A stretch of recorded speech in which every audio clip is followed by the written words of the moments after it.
جب تک رہے گا سلسلہ ماہ و نجوم کا، ڈنکا بجے گا چار سو دارالعلوم کا۔ الحمدللہ وکفا وسلام علی عبادہ الذین اصطفیٰ، اما بعد۔ اللہم الہمنی رشدی واعذنی من شر نفسی۔ محترم سامعین، رمضان ہم کو الوداع کہہ رہا ہے۔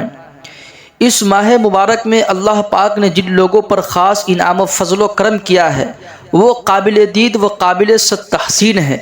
رمضان کا مبارک ماہ اللہ پاک کی طرف سے احسان عظیم ہے، جس میں عبادات کا لطف و سرور اور رحمتوں کا نزول ہوتا رہتا ہے۔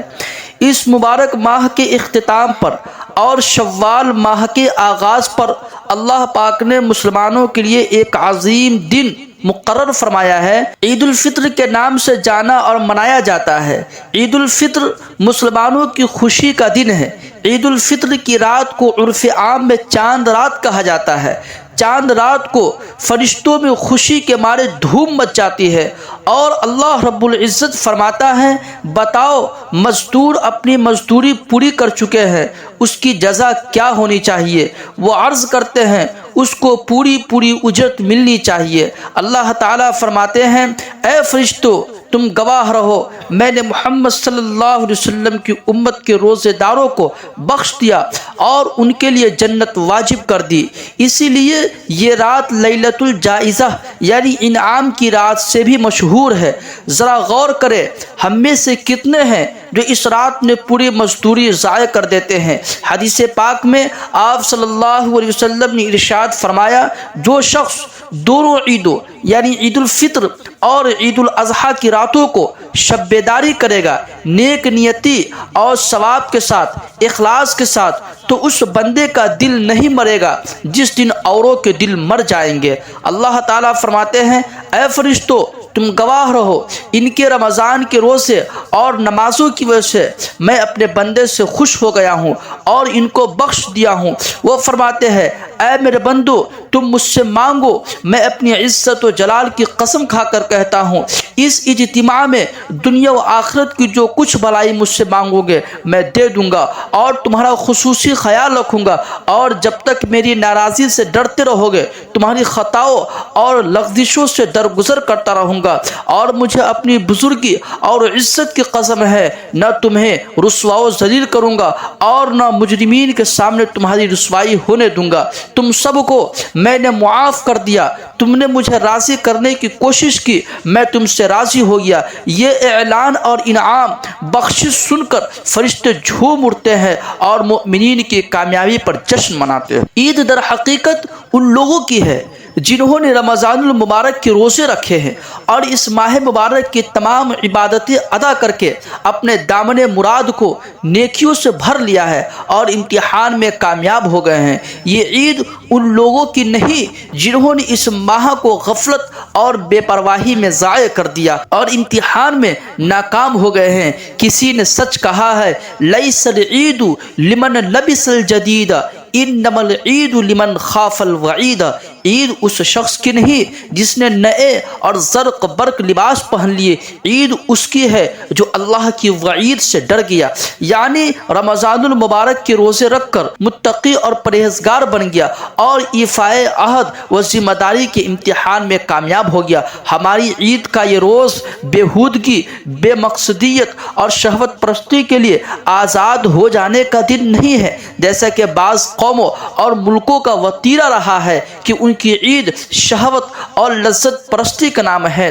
مسلمانوں کی عید اللہ کی کبریائی کی اقرار و اظہار اور اللہ کے سامنے سجدہ ریز ہونے سے شروع ہوتی ہے۔ اس کا مقصد اللہ تعالیٰ کے ساتھ تعلق استوار کرنا ہے۔ اس دن کا پہلا عمل اللہ کی بڑائی بیان کرنا اور دوسرا اس کے سامنے سجدہ ریز ہونا ہے۔ کسی نے کیا خوب کہا ہے کہ عید کے معنی ہر پابندی سے آزاد ہونا نہیں ہے، عید اللہ تعالیٰ کے ساتھ جڑے تعلق کو توڑ دینے کا نام نہیں ہے۔ بہت سے لوگوں کا رویہ بن گیا ہے کہ رمضان ختم ہوا تو مسجد کے ساتھ تعلق بھی ختم ہو گیا، عبادات اور اطاعت کے کاموں سے بھی ہاتھ روک لیا۔ نہیں، ایسا نہیں ہونا چاہیے۔ اگر کوئی شخص رمضان کو معبود مان کر روزہ رکھتا اور عبادت کرتا تھا تو اسے معلوم ہو کہ رمضان ختم ہو گیا ہے، اور جو اللہ کو معبود مان کر اس کی عبادت کرتا تھا تو اللہ تعالیٰ زندہ و جاوید ہے، اسے کبھی فنا نہیں ہے۔ جس شخص کے روزے اور قیام اللہ کی بارگاہ میں قبولیت پا چکے ہو، اس کی بھی کوئی علامت ہوگی۔ اس کی علامت یہ ہے کہ اس صیام و قیام کے اثرات ہم اس شخص کے زندگی میں رمضان کے بعد بھی دیکھ سکیں گے۔ اللہ تعالیٰ سورہ محمد میں فرماتے ہیں، اور وہ لوگ جنہوں نے ہدایت پائی ہے اللہ ان کو اور زیادہ ہدایت دیتا ہے اور انہیں ان کے حصے کا تقوی عطا فرماتا ہے۔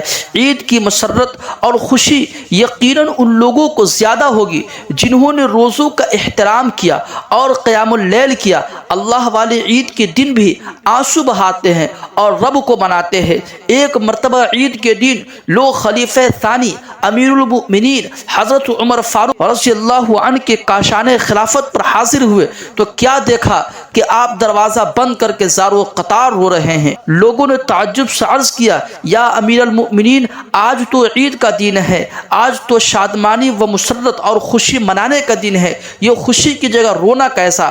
آپ نے آنسو پوچھتے ہوئے فرمایا، ھذا یوم العید و ھذا یوم الوعید، اے لوگو، یہ عید کا دن بھی ہے اور وعید کا دن بھی ہے۔ آج جس کے نماز روزہ مقبول ہو گئے بلا شبہ اس کے لیے آج عید کا دن ہے، لیکن آج جس کی نماز روزہ کو مردود کر کے اس کے منہ پر مار دیا گیا ہو اس کے لیے تو آج وعید ہی کا دن ہے۔ اور میں تو اس خوف سے رو رہا ہوں کہ مجھے یہ معلوم نہیں کہ میری نماز اور روزہ عند اللہ مقبول ہوا ہے یا مردود ہوا ہے۔ یہ وقت کے امیر المؤمنین تھے جن کے ان جملوں نے ہر مسلمان کو ترپا کر رکھ دیا کہ مسلمانوں، اپنے اعمال پر نہ اتراؤ بلکہ اپنے اعمال کی قبولیت کے لیے دامن کو بھی پھیلاؤ۔ اللہ پاک اس ماہ مبارک میں کی جانے والی ہماری تمام عبادات کو قبول و منظور فرمائے اور عید کے دن کی خوشیاں ہمیں نصیب فرمائے۔ آمین یا رب العالمین۔ وآخر دعوانا ان الحمد للہ رب العالمین۔